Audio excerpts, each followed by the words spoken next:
বাংলাদেশের ইতিহাসে সবচেয়ে প্রভাবশালী ও ক্ষমতাধর পুলিশ প্রধান হিসেবে বেনজির আহমেদের নাম আলোচনায় এসেছে বহুবার। দুর্নীতিকে শিল্পের পর্যায়ে নিয়ে যাওয়া সহ বিভিন্ন বক্তৃতা ও বিবৃতিতে ক্ষমতাচ্যুত আওয়ামী সরকারের প্রতি তার পূর্ণ সমর্থন ও পুলিশ বাহিনীকে সরকারি আজ্ঞাবহ করে তোলার পেছনে কারিগর হিসেবেও অভিহিত করা হয় তাকে।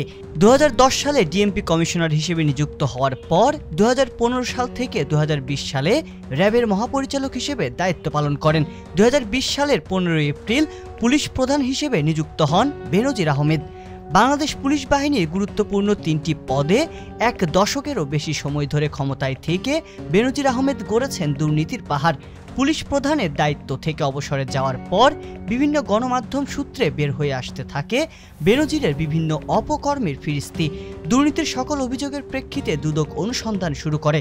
জব্দ করা হয় বেনজিরের গোপালগঞ্জের সাভানা পার্ক, রূপগঞ্জের বাংলো, মাদারীপুরের ফসলি জমিসহ বিপুল পরিমাণ অবৈধ সম্পদ। একের পর এক সম্পদ জব্দকালীন সময়েই সপরিবারে দেশ ত্যাগ করেন তিনি। দেশ ত্যাগের পর সিঙ্গাপুর, মালয়েশিয়া, দুবাই, পর্তুগাল সহ বিভিন্ন দেশে অবস্থানের পর বেনজিরের বর্তমান অবস্থান এখন অস্ট্রেলিয়ায়। গেল 8 সেপ্টেম্বর সিডনিতে কয়েকজন ব্যক্তির সাথে দেশটির নির্বাচন কেন্দ্রিক রাজনৈতিক আলোচনায় অংশ নিতে দেখা গেছে তাকে। গেল 4 মে শাহজালাল আন্তর্জাতিক বিমানবন্দর দিয়েই পুলিশের সহায়তায় দেশ ছাড়েন বেনজির। এরপর থেকে তার সঠিক অবস্থান নিয়ে বেশ ধোঁয়াশার সৃষ্টি হলেও দেশীয় গণমাধ্যম কালের কণ্ঠ নিশ্চিত করেছে যে বেনজিরের বর্তমান অবস্থান এখন অস্ট্রেলিয়াতে। স্ত্রীর চিকিৎসার নামে সিঙ্গাপুর পাড়ি জমানো বেনজির আহমেদ ও তার পরিবার সিঙ্গাপুর থেকে মালয়েশিয়া মাই সেকেন্ড হোম প্রকল্পের অধীনে বেনজিরের কেনা মালয়েশিয়ার বাড়িতে গিয়ে ওঠেন। মালয়েশিয়া থেকে এরপর বেনজির আহমেদ সপরিবারে পাড়ি জমান দুবাইয়ে পরিবারের সদস্যদের রেখে পর্তুগালে যান তিনি। সর্বশেষ বিশ্বের বিভিন্ন দেশ ঘুরে কোথাও ঠাঁই না মেলায় অস্ট্রেলিয়ার রাজধানী সিডনিতে পরিবার নিয়ে অবস্থান করছেন দুর্নীতির বরপুত্র বেনজির আহমেদ। গত জুলাই মাসের শুরুতে বেনজিরের বিরুদ্ধে প্রাথমিক অনুসন্ধান প্রতিবেদন দাখিল করে দুর্নীতি দমন কমিশন। সেখানে বেনজির আহমেদ ও তার পরিবারের সদস্যদের নামে থাকা মোট 43,46,72,152 টাকা মূল্যের অবৈধ সম্পদ অর্জনের তথ্য প্রমাণ উপস্থাপন করা হয়।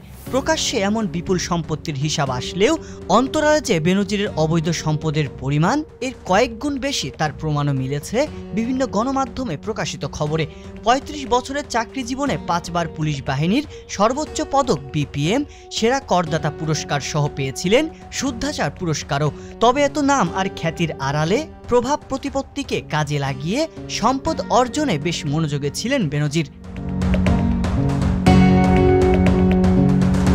এদিকে বেনজির আহমেদ দেশ ত্যাগ করলেও দেশের ভেতরে এখনও তার অনুসারীরা নানান অপকর্মে সক্রিয়, এমনটাই দাবি করছে জাতীয় দৈনিকগুলো।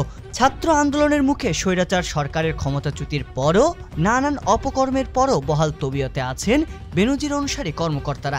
জাতীয় দৈনিক কালের কণ্ঠ দাবি করছে অন্তর্বর্তী সরকারের সকল কর্মপরিকল্পনাকে অস্থিতিশীল করে তুলতে মরিয়া হয়ে উঠেছে সাবেক পুলিশ প্রধান বেনজির আহমেদের অনুসারী চক্র। প্রশাসনের বিভিন্ন স্তরে ঘাপটি মেরে থাকা চক্রটি বিভিন্ন গোষ্ঠীকে নিয়মিত উস্কানি দিয়ে আন্দোলনের ষড়যন্ত্র অব্যাহত রেখেছে। জানা গেছে সীমাহীন দুর্নীতির বোঝা মাথায় নিয়ে দেশ ছেড়ে পালিয়ে গেলেও দায়িত্বশীল ঘনিষ্ঠ অনুসারীদের দিয়ে দেশে অরাজক পরিস্থিতি সৃষ্টির অপচেষ্টায় লিপ্ত আছেন বেনজির আহমেদ। সংবাদ, ফিচার ও অনুষ্ঠানের জন্য ভিজিট করুন সংবাদ প্রকাশের ওয়েবসাইট এবং যুক্ত থাকুন ফেসবুক পেজ ও ইউটিউব চ্যানেলের সঙ্গে।